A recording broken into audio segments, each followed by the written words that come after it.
a community concerned about crime. I just call for more peace in the city. We ready to get out of here. I can't take it no more. The recent violence in St. Louis City impacting our entire region. Great player, great kid, great family. Over the last few days, a teen was shot on I-55 in South St. Louis. 5 people were shot near downtown. A 16-year-old suspect was accidentally shot during an attempted carjacking. And the city's latest homicide happened less than 12 hours ago. This morning, we're focused on transparency and safety as St. Louis City Police Chief Robert Tracy sits down with us live in studio to address the crime. This is Today in St. Louis, focused on you. And we want to say thank you for staying with us for Today in St. Louis at 5:30. I'm Randy Knott. And I'm Michelle Lee. This morning, there is public outcry over a recent string of exceptionally violent crimes in St. Louis as the police department responds as well. And so to get some answers straight from the source, we brought in St. Louis Police Chief Robert Tracy, joining us live in studio. First of all, thank you for being here, sir. Well, thank you for having me. I appreciate being here. Of course, one of the big things right now on people's mind when it comes to crime in our city is the shooting on Interstate 44 with Colin Brown. Where is the investigation right now? So right now we have an investigation. Thank God this child has been stabilized. Unfortunate, tragic, reckless incident. Someone shooting a firearm, possibly shooting at another person going a different direction on the highway. And then it goes through the windshield, hits this young man that's coming home with his father, coming home from a hockey game. Thank God for the first responders. Thank God for the quick action of this father, that this child right now has a shot at possibly making a recovery, but to what extent we don't know at this time. But where we're at with the investigation is we're able to collect evidence on the highway. We've had some help with some individuals. We're collecting video. We do have evidence.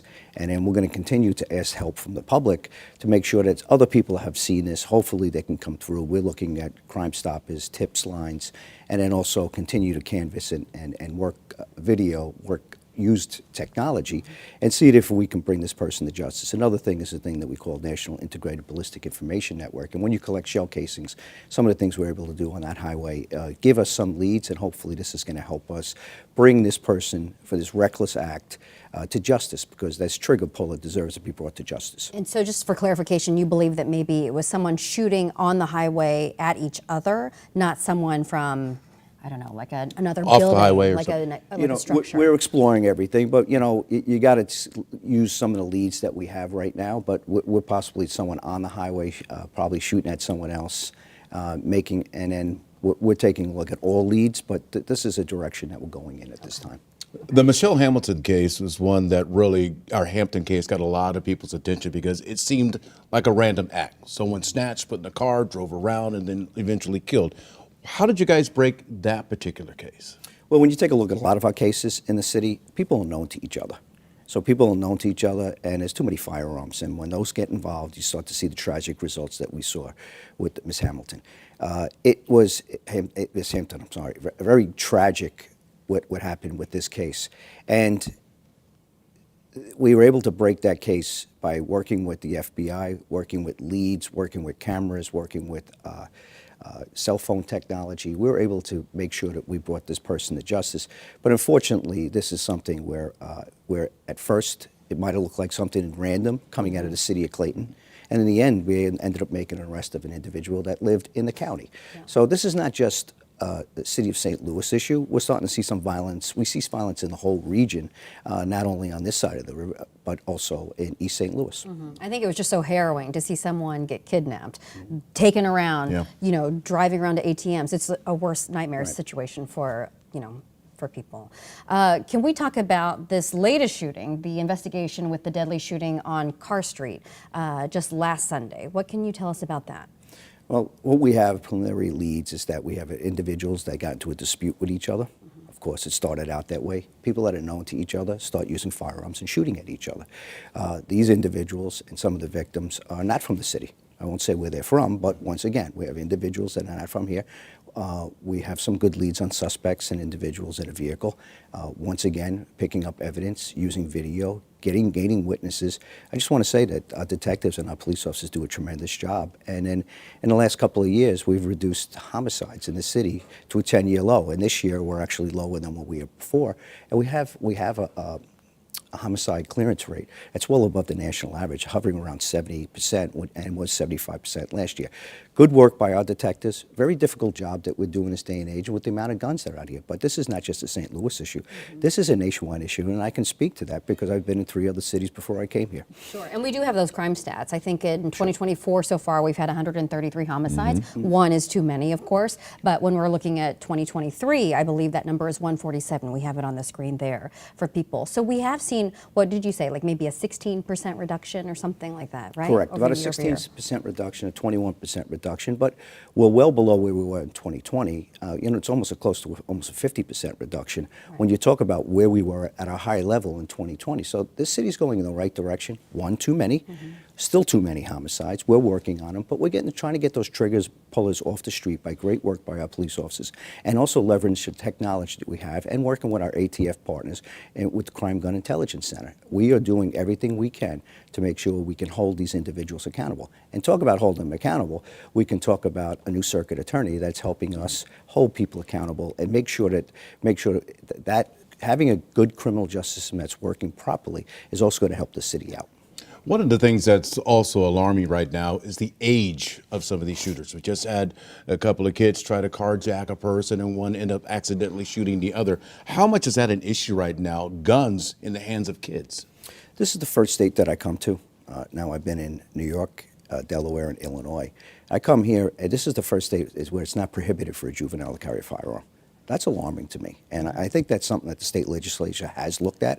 I think they need to continue to look at those things, kind of bring it up what the federal law rules are, reasonable gun laws, but at the same time, it makes it easier for juveniles to be carrying firearms. And that specific incident that you're talking about, that individual, we have a juvenile out with another juvenile, going out and doing an armed carjacking. Right. Neither one of them, one is a victim of a shooting, but he actually was the perpetrator. And one shot the other while they were struggling with our victim. And thank God that victim's okay, but now we have a 16-year-old that's actually also shot, only because they were armed.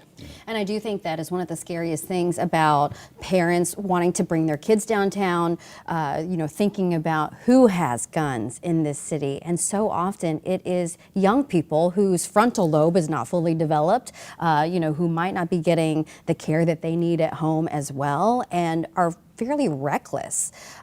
So what do you say to families and to people who say, I don't want to come to downtown St. Louis because I feel like it is unsafe? Although these are newsworthy incidents, and obviously they should be, we should be taking a critical look at these things. But all in all, when you take a look at a 52% reduction in downtown crime in the last 2 years, a 42% reduction downtown west through Union Station, you have all these other venues that people come down and tourists come to. We talked about before I came on air, I have 5 children. They have all come in from other parts of the United States, and I have a son that goes to high school here. They go downtown all the time. And people have said, hey, well, you're the police chief. I go, well, they're not in a bubble with me. They're actually out there by themselves from 26 down to 16.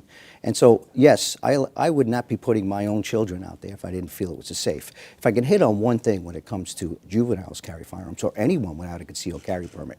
Last year, the city council, in conjunction with the mayor, we have an ordinance now that you need to have a concealed carry permit to be able to open carry, which was very alarming when you could see juveniles carrying firearms downtown, or adults. This ordinance now allows us to approach them by state law, ask them for their concealed carry permit, and you have to be at least 19 years old to get a concealed carry permit, so therefore, juveniles can't have an open carry. Gotcha. We will confiscate them. We will summons them appropriately, or arrest if they're stolen, or other mitigate or other factors with these firearms that might be stolen, might be defaced, and then we'll take them to juvenile court, and we'll make sure juvenile justice center, and we'll see if we're getting them the help that they need, and also who their guardians are, to make sure if they're out here with firearms, do you know about it? And if you don't know about it, what can we do to get your family help, get them help, so they're not out here?